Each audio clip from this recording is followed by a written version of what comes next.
Assalamualaikum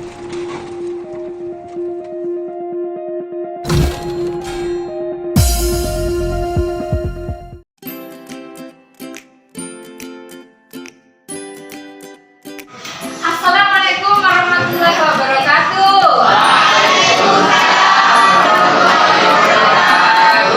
Apa kabarnya anak-anak semuanya?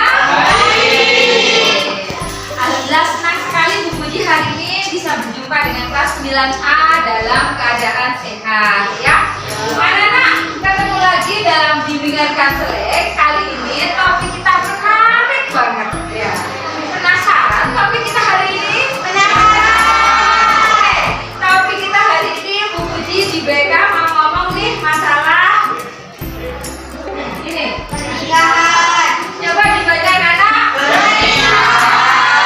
Sekali lagi pernikahan. Tapi masih ada lanjutannya. Lanjutannya ini apa? Pernikahan anak. Nah, Bu, anak mau menikah sih Bu. Nah, kayak gitu.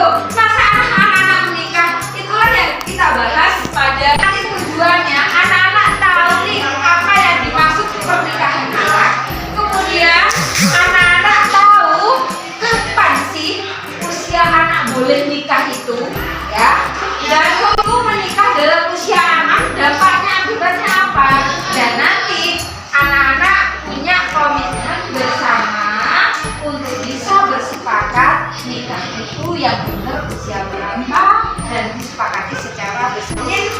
Uji pemahaman anak-anak dulu nih.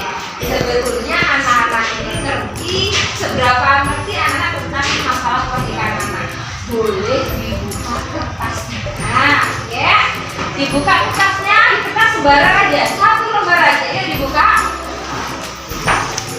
Ya.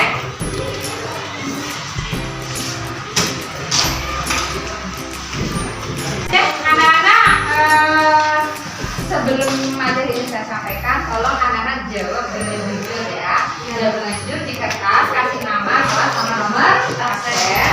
Jawab tidak perlu melihat teman yang sebelahnya karena ini hanya untuk menguji pemahaman awal aja, tidak ada hubungannya dengan nilai atau apapun ya. Jadi benar-benar dari anak-anak sendiri ya. Tadi pemahaman anak-anak sebelum dapat materi BK tentang pernikahan ya, atau pernikahan ini ya. Nanti kita uji lagi setelah anak-anak dapat materi ini, ada nggak jawaban yang berubah kayak gitu ya. Oke, anak-anak, sebelum saya menjelaskan, nah saya minta anak untuk menyimak video bersama nih. Suka nggak melihat film? Suka. Ini bisa dicatat videonya.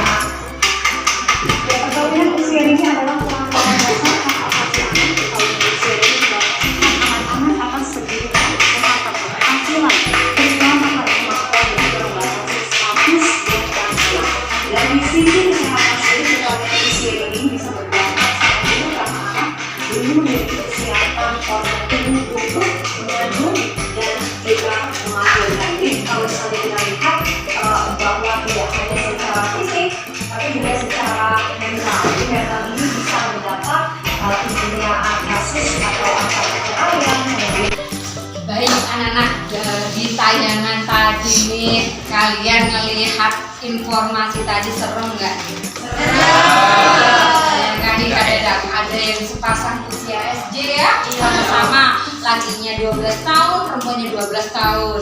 Ada yang perempuannya si ABG dapat suami 44 tahun ya. Karena mau nggak mau ditolak nih sama pengantin wanitanya, nggak mau, tapi sama orang tuanya ibunya dikiain karena dikasih mahar 20 juta. Kira-kira ibumu kalau dikasih mahar 20 juta gitu, ibu kamu nggak dinikahin perempuan kakek 44 tahun.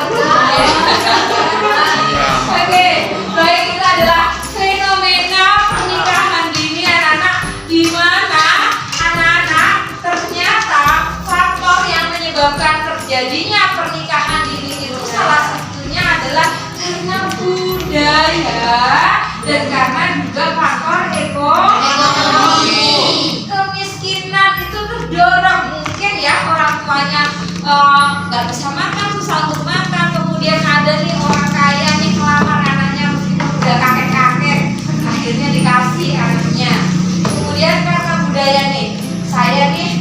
istilahnya curhat nih sekarang.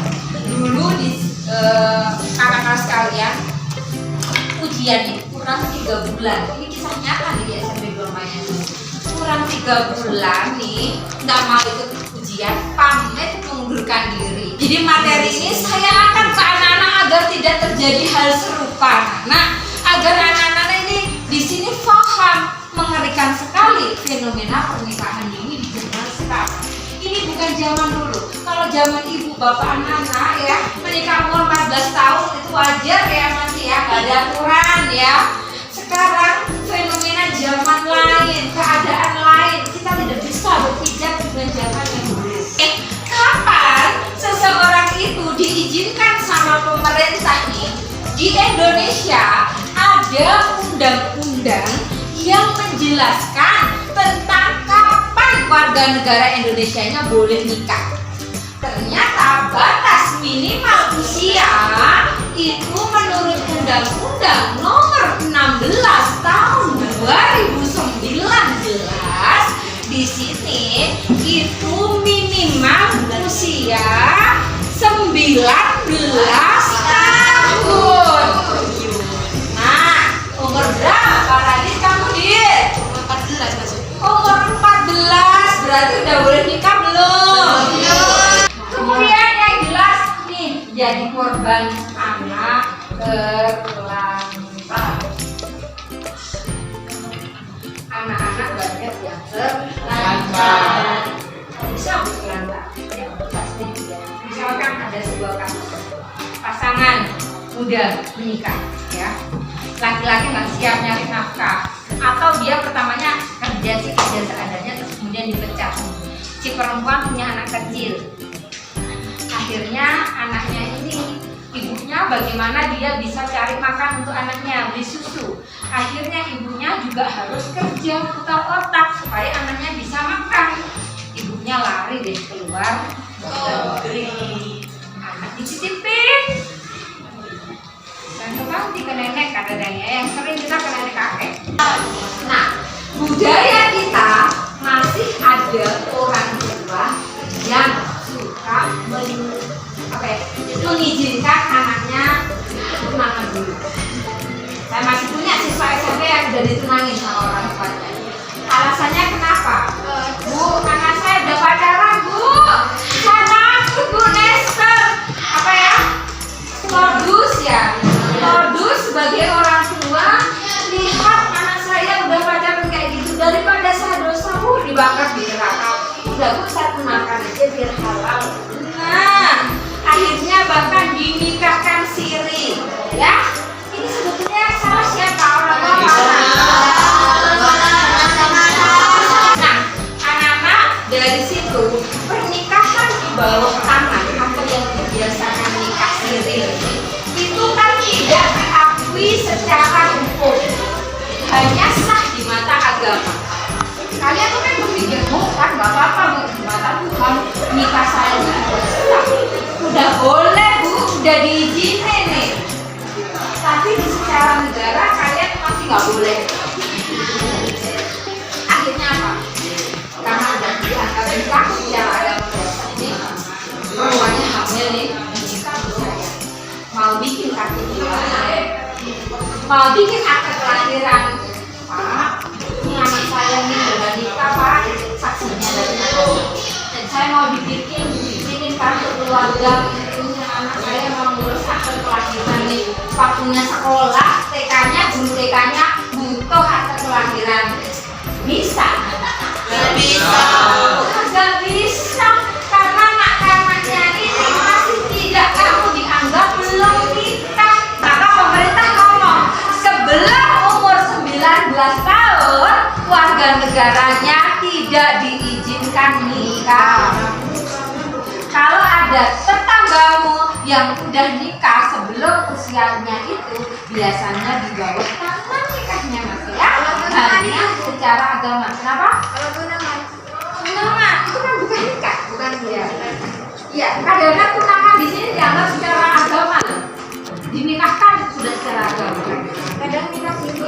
Nah itu dia, nikah siri kan nikah secara agama. Kasihan, jangan mau ya ya.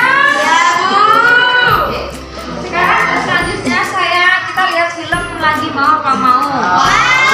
Simak sama-sama videonya. Ini ada sebuah film nih yang mungkin bisa jadi inspirasi anak-anak untuk semakin nikah dini tuh kayak gitu akibatnya. Ya.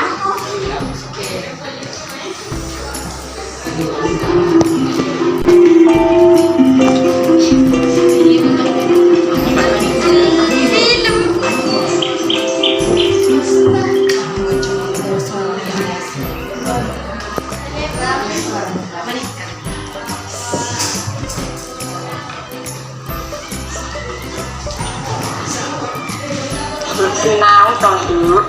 Kowe iki wis kelas 3 SMP. Piye sok kowe nek ra lulus arep dadi opo? Ku sik to, Mbok. Aku iki entuk kenalan anyar. Soalnya ganteng, Mbok. Mbok ngerini Kayak kalian banget ya. Direwangi atur wedhus tinggalane bapakmu. Mbok nek nganggo HP ku sing bener to, Mbok. Anak-anak, apa yang anak-anak dapatkan dari video tadi? Ternyata banyak hal-hal yang mungkin tidak dipikirkan oleh anak yang mau menikah. Ternyata mereka setelah menikah kok kayak gini ya. Ingat anak-anak, ketika seseorang menikah kan kita sering mengucapkan apa namanya? Hidup baru ya kan? Nah, mengapa kok dikatakan hidup baru? Memang nak, ketika seseorang itu menikah, dia akan memasuki babak baru dalam hidupnya. Yang tadinya ikut sama bapak sama ibu, makan tinggal lapar bu. Nah, ketika udah nikah nih, mau makan goreng-goreng sendiri, nanak nasi sendiri, kayak gitu ya. Ketika kita sedang ngantuknya, anak kita rewel, kita nggak boleh tidur, anaknya sakit panas. Nah, perempuan laki-laki kayak gitu biasanya masih suka main ketawa-ketawa sama temannya, udah punya tanggung jawab, harus ada yang dihidupin anak dan istrinya, kan kayak gitu. Nah, artinya di sini itu adalah hidup yang baru bagi anak-anak. Kehidupan di awal membina suatu pernikahan kan kepinginnya apa anak? Ketika kita nikah, kita kepengen bahagia ya. Tapi kebahagiaan yang diimpikan, dicita-citakan itu ternyata nggak dapat sedihnya, dapat cekcoknya, dapat marahnya, sehingga banyak sekali terjadi perceraian. Anak saya minta berkelompok menjadi 5 nih, satu kelompok 5 orang. Sekarang ini Bu Puji punya 5 novel ya. Novel ini sama bercerita juga tentang judulnya Catatan Kelam Prahara Pernikahan di Usia Dini. Nah, saya kepingin nih anak-anak nanti secara bergiliran, karena ini kan nggak mungkin novel ini diselesaikan, tapi ini bisa satu hari bisa selesai katanya. Novelnya nggak terlalu tebel juga ya. Nanti anak-anak saya mau tugas anak-anak adalah nanti anak-anak cerita di dalam novel ini apa aja yang kamu dapatkan, yang bisa kamu petik dari kisah novel di sini. Terus dampak yang diakibatkan adanya pernikahan di usia anak itu apa? Bentar di sini. Terus sama lagi. Ya, jadi banyak banget. Semoga kita bisa terhindar dari hal-hal tersebut. Ya. Baik anak-anak, terima kasih.